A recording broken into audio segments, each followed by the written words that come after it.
El tercer mecanismo que construye memoria de largo plazo en una colectividad humana es la educación en sentido amplio. Es decir, la que involucra no solo a la escuela y la universidad,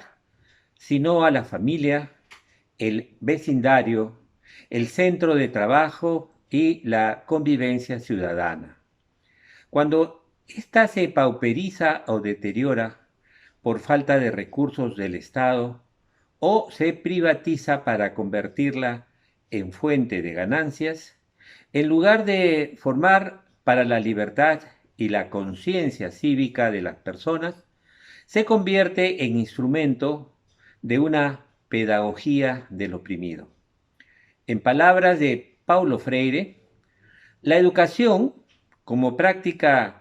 de la dominación que hemos venido criticando, manteniendo la ingenuidad de los educandos, lo que pretende, dentro de su marco ideológico, es indoctrinarlos en el sentido de su acomodación al mundo de la opresión. En tal sentido, no resulta casual o un descuido no intencional que en el Perú desde la década del 70 del siglo pasado se haya deteriorado la educación pública y desde la década del 90 hasta el presente siga siendo un lucrativo negocio. Este reiteradamente promovió en procesos electorales sucesivos a partidos y congresistas con el persistente objetivo de evitar supervisión, mantener exoneraciones tributarias y facilitar la política de la ignorancia. Es decir, promueve la falta de memoria histórica de la población que, junto con la impunidad y el control de los medios de comunicación, facilita el crecimiento de la corrupción y el aumento de la delincuencia de cuello y corbata.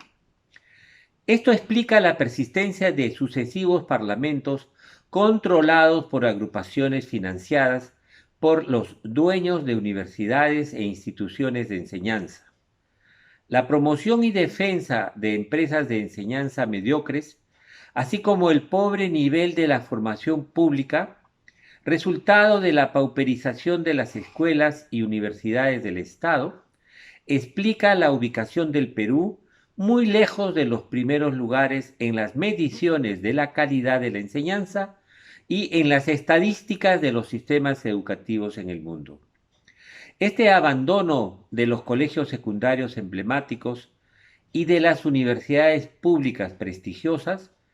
que hasta el gobierno militar de Velasco eran muy superiores a las particulares o privadas,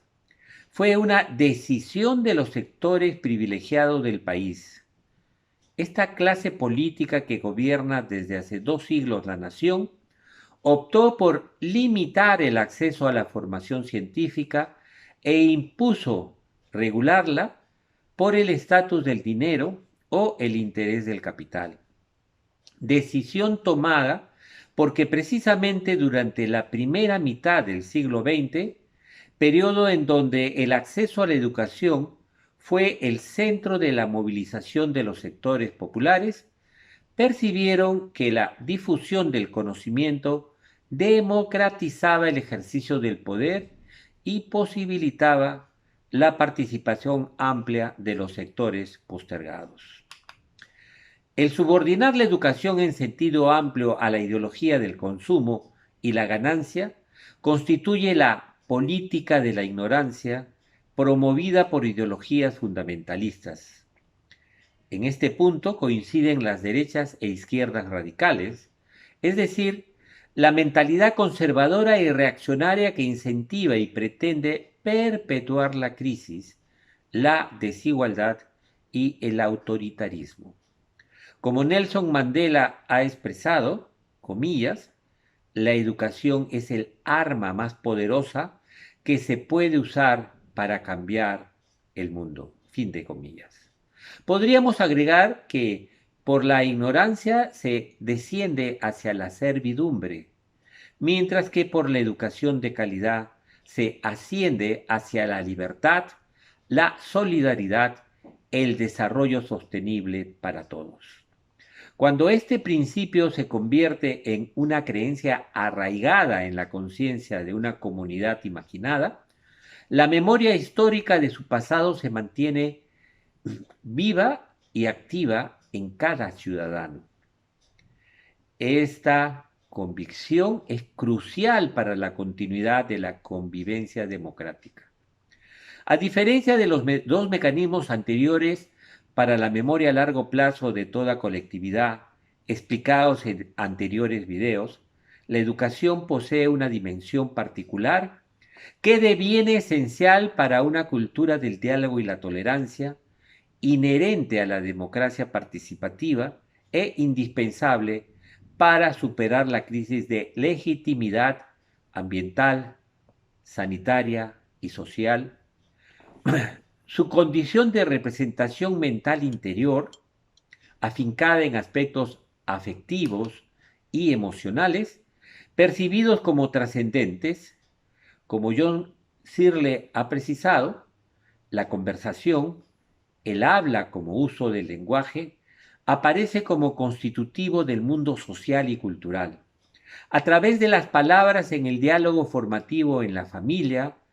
la convivencia social de la escuela, del entretenimiento, en toda la vida colectiva, se interiorizan compromisos deónticos relativos a los deberes y derechos que forman el cimiento de la sociedad.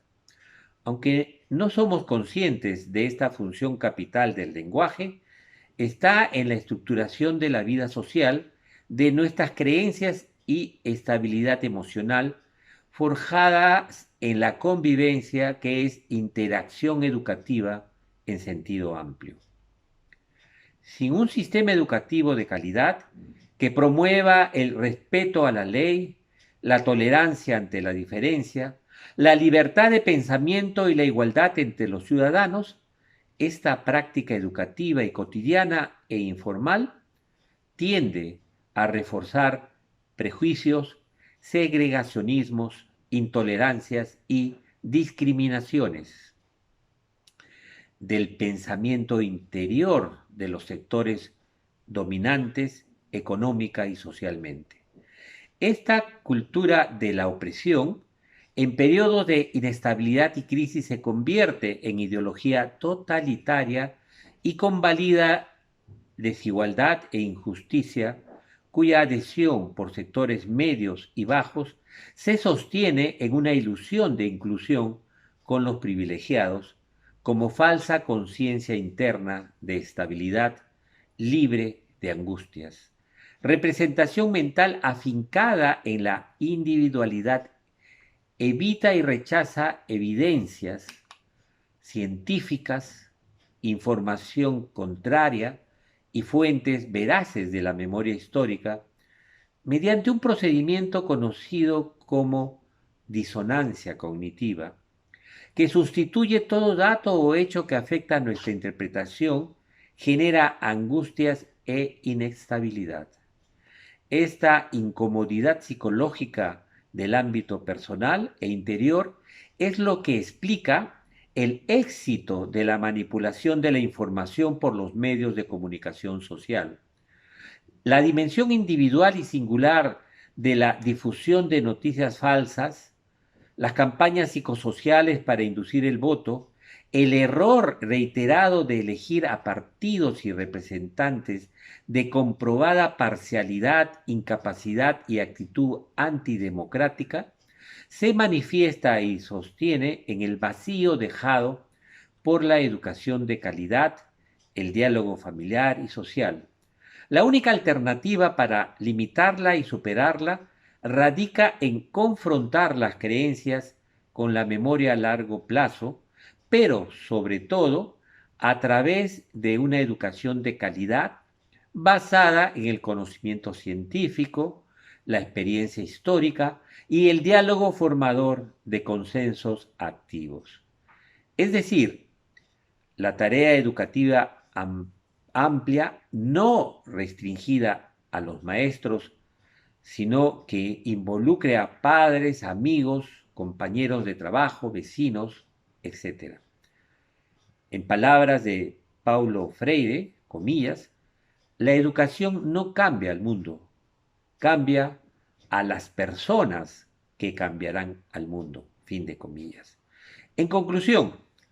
si buscamos superar la crisis de representación democrática y encaminarnos como comunidad nacional hacia un desarrollo sostenible, necesitamos no repetir los errores pasados y recuperar la conciencia histórica de los procesos electorales de las últimas 3 décadas. Es decir, sostener una lucha tenaz contra la impunidad de la corrupción institucionalizada y el narcotráfico, recuperar la función imparcial y veraz de los medios de comunicación social e iniciar un proceso de reforma educativa profunda que recupere la calidad y la investigación científica como eje de la integración nacional. 2 siglos de dependencia y sistema colonial, más de 3 décadas de divisionismo y confrontación, el cáncer de la corrupción y la impunidad no se revierten en el corto plazo, solo con una perspectiva a largo plazo que dé prioridad a la educación de las nuevas generaciones. Con otras palabras,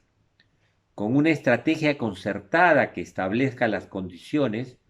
para una política democrática de participación, responsabilidad, compromiso ecológico y ético. Solo así se extinguirá la política de la ignorancia y podremos formular colectivamente un proyecto de nación libre, unida y plural para los jóvenes del mañana.